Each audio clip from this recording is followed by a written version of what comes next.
Ayan. Ako na yung card. Card. Yung card. Sige, pinamili niya.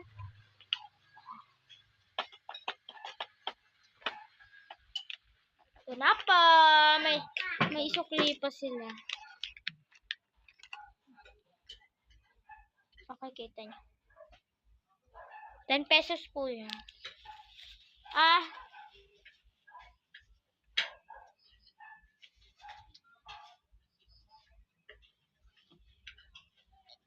Ito nga po pala ang ating bodizay. Ayan. Sama, luka.